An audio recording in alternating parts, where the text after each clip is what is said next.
All right, this is a lecture, section 512, holes in beams, and it's probably really better described as holes in tension flanges of beams.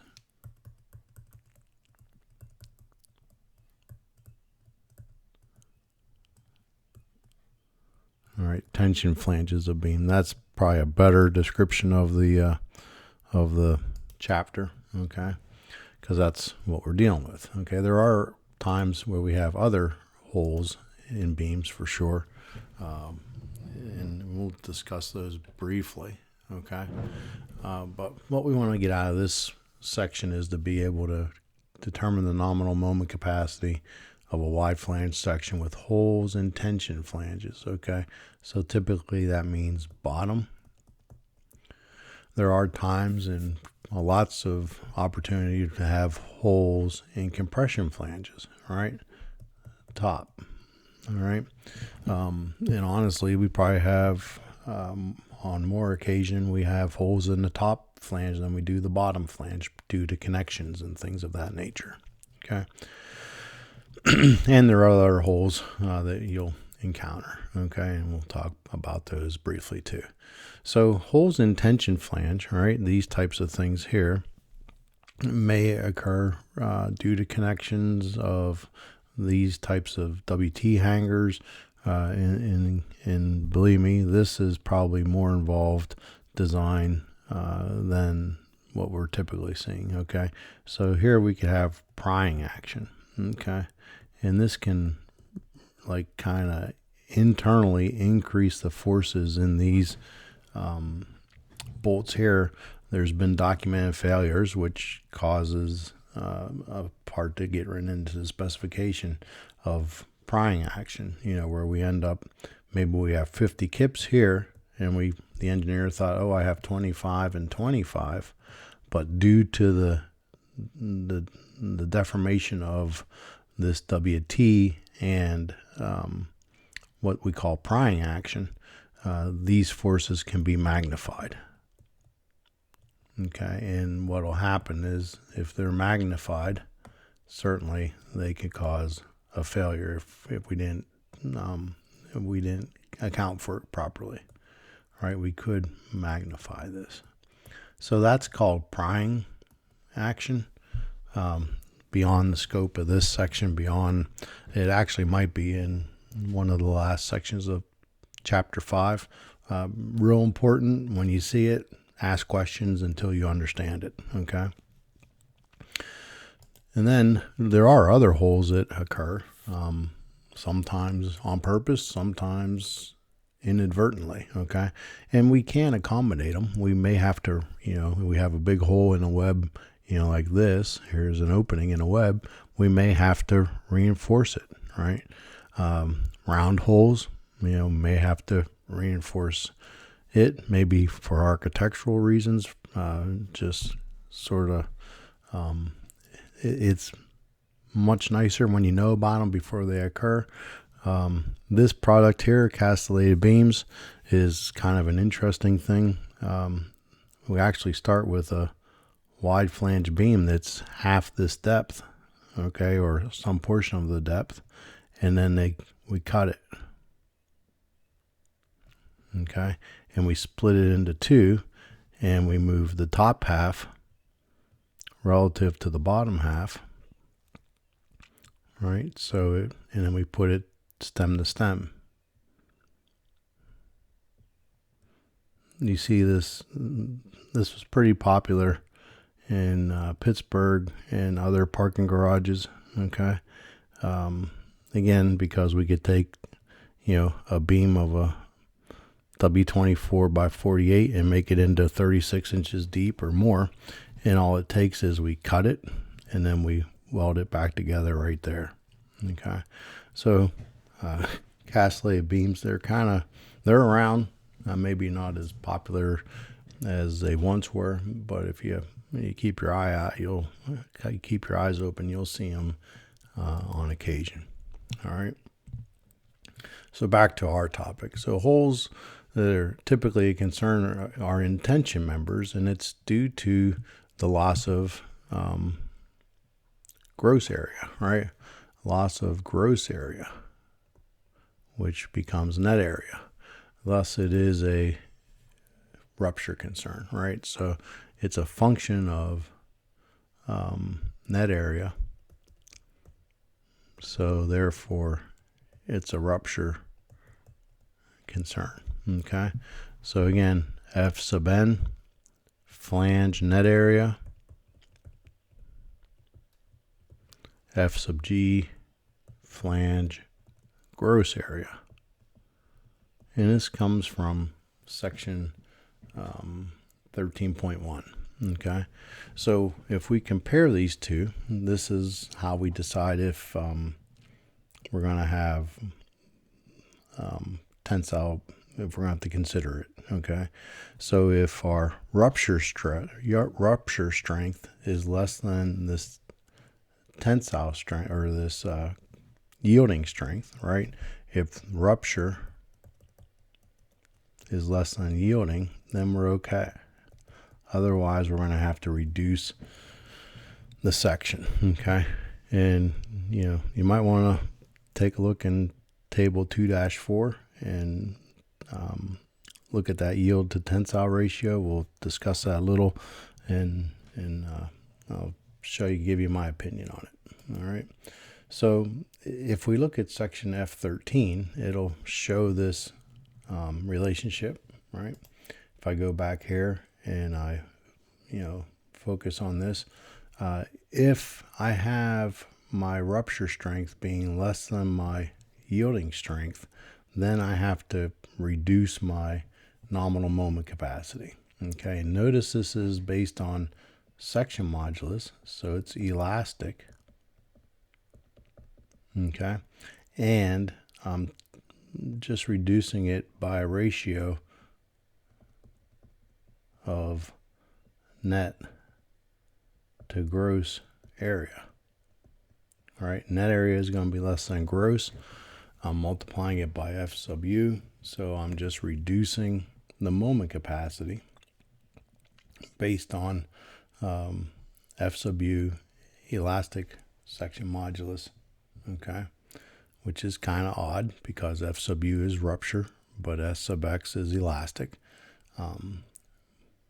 But again, that's going to be assuming no other conditions limit the nominal moment capacity. This is going to be nominal moment capacity purely as a function of the holes, okay, if the hole's impacted or not. Okay, so net area, gross, right, tensile, and when you see tensile, you should think rupture. Okay, so and we do have holes in compression flanges also. Okay, we get them from connections of things like joists, all right, steel joists sitting on top of beams.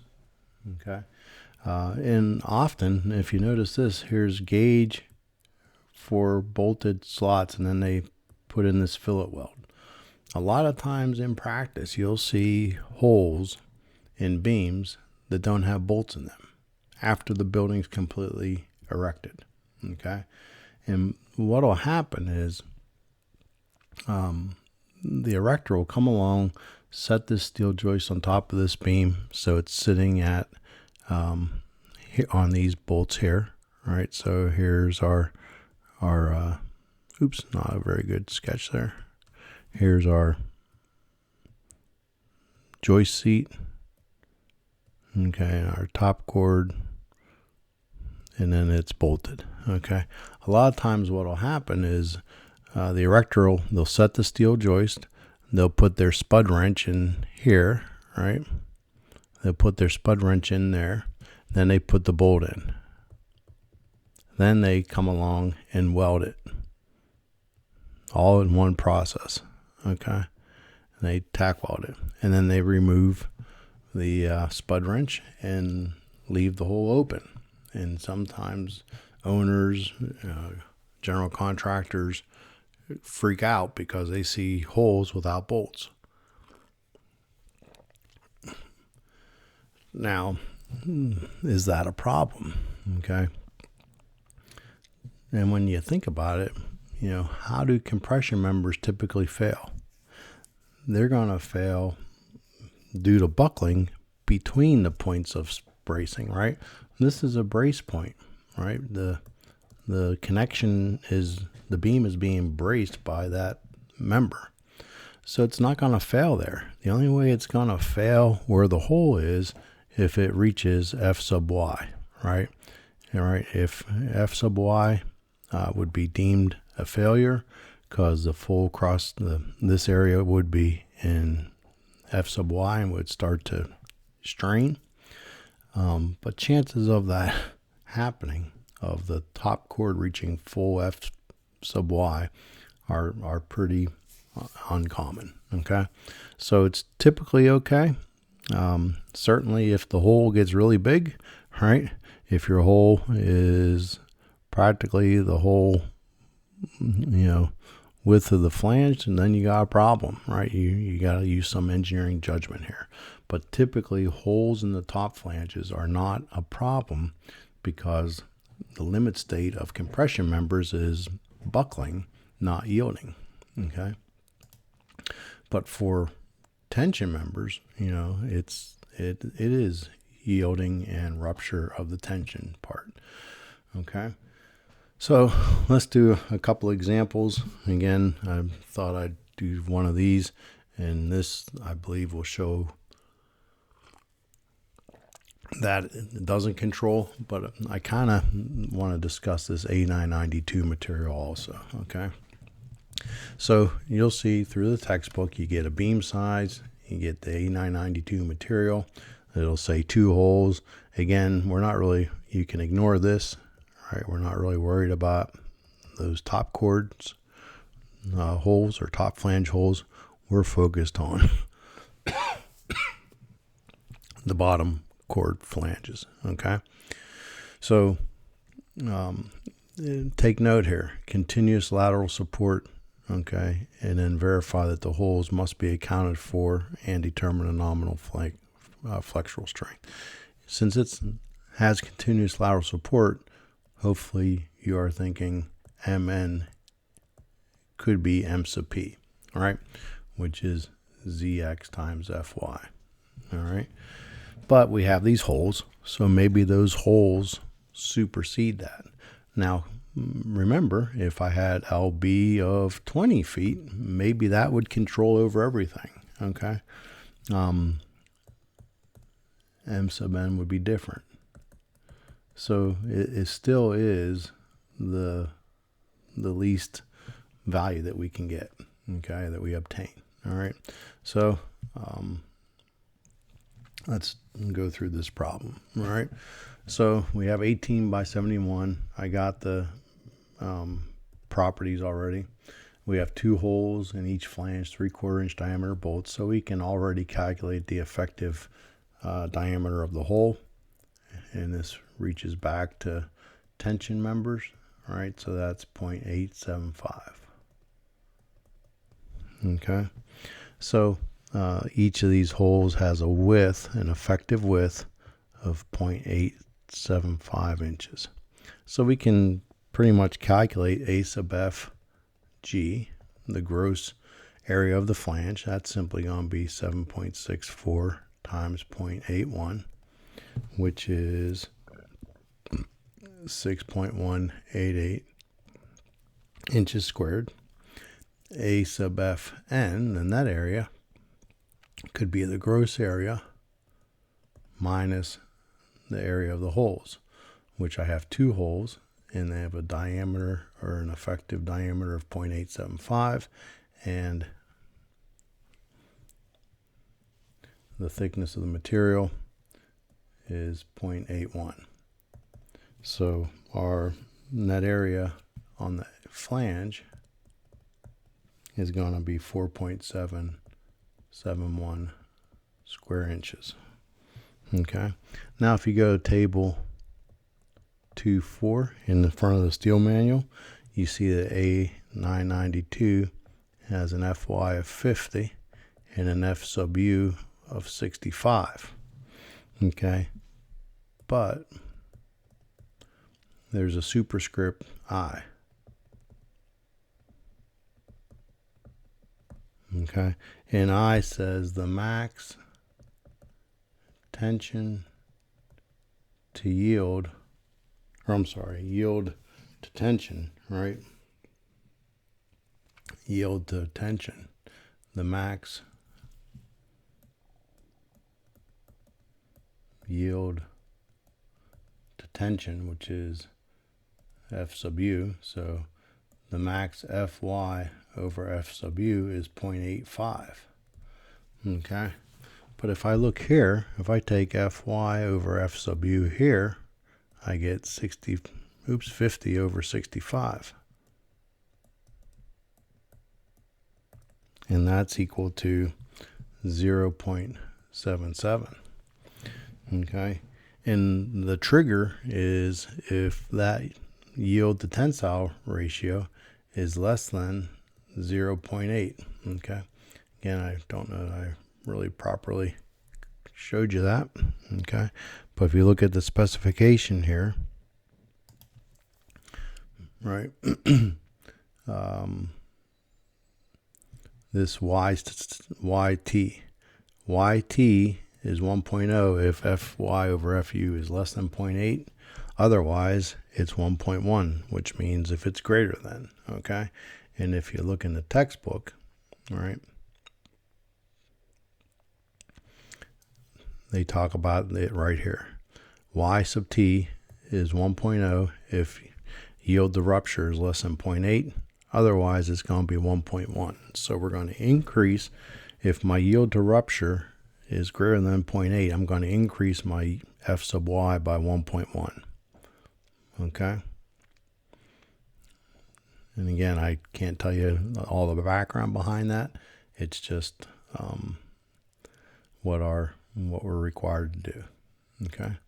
So again, back to here. Okay? So really, what do we do? It's sort of like, do we go with this or do we go with this? And I'm thinking it's probably not very difficult to do. Let's check both and see if it controls. Okay.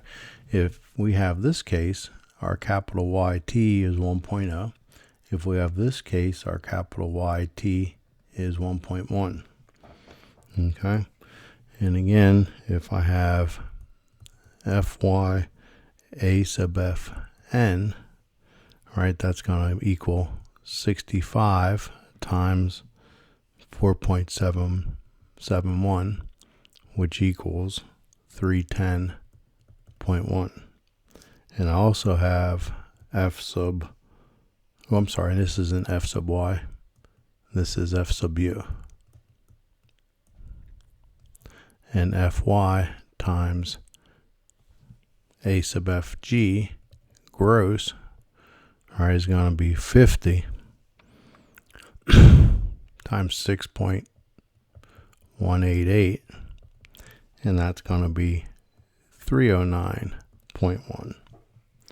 Okay, so now we want to compare Fu A sub Fn versus YT F sub Y AG for both.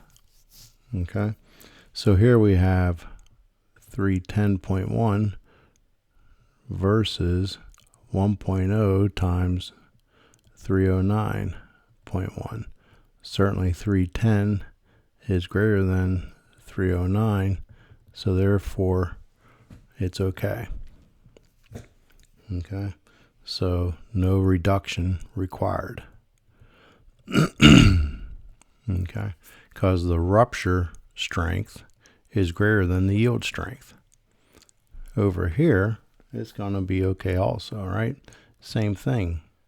If F sub U A sub Fn versus YT Fy AG, we still have 310.1, but now we have 1.1 times 309.1. 0.1, and obviously that's going to be even greater. Oops. 310 is less than 340.1. So there we have to consider it, okay? All right, so we do have to consider this condition, right? Because 310 is less than 340.3, so rupture can control, okay? And so now my nominal moment,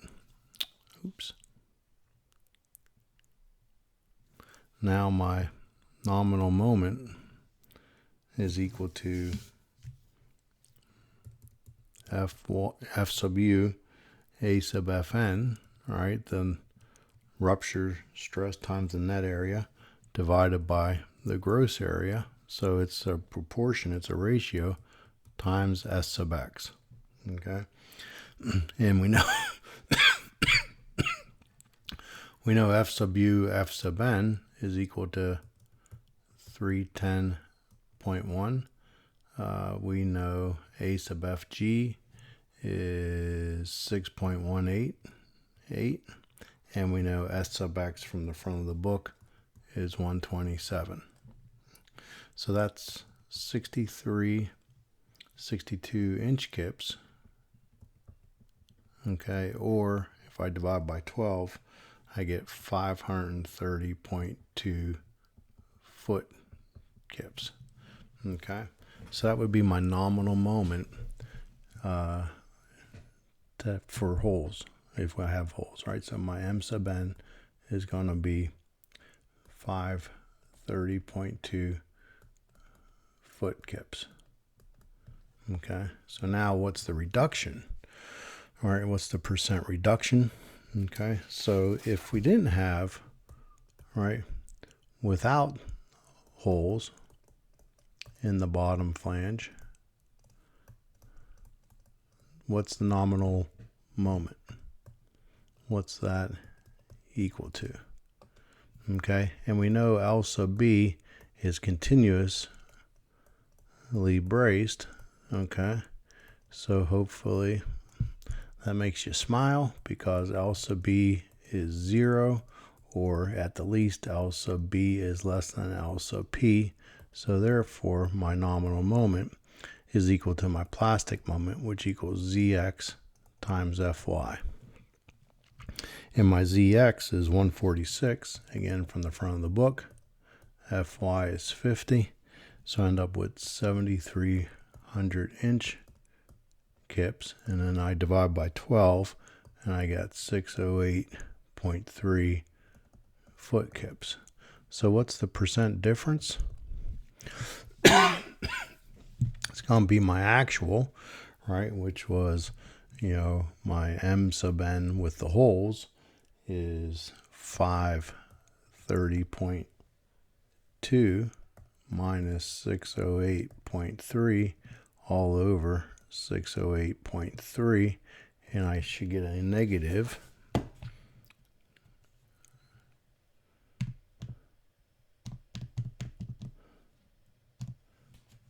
negative 0.128, so a 12.8% reduction in moment.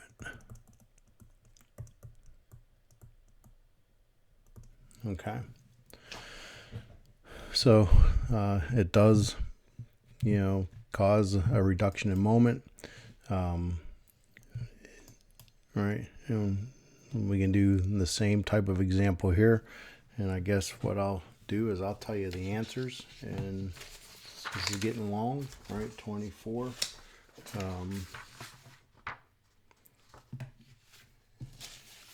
I'll tell you the answers and you can verify them, all right? So we do have to reduce. If we follow the same process, you'll find when we consider the YT of 1.1, you do have to reduce the moment. So we'll see that M sub N here is 221 foot kips. Okay. And again, with holes, okay, without holes, again, continuously laterally braced, M sub n equals M sub p, which equals 277 foot kips. Okay. And then we see a 20.2% reduction. Okay. So again, it's the same as the first problem. These are the answers. So maybe I'll get that recorded here and post it for you. All right. But again, it's the same type of problem. All right. So I think, that's more of a detailing type problem, but something you need to be aware of. And I think it's manageable for you guys at this point. Okay. So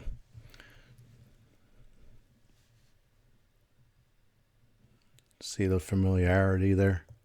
All right. That's the look I'm going for.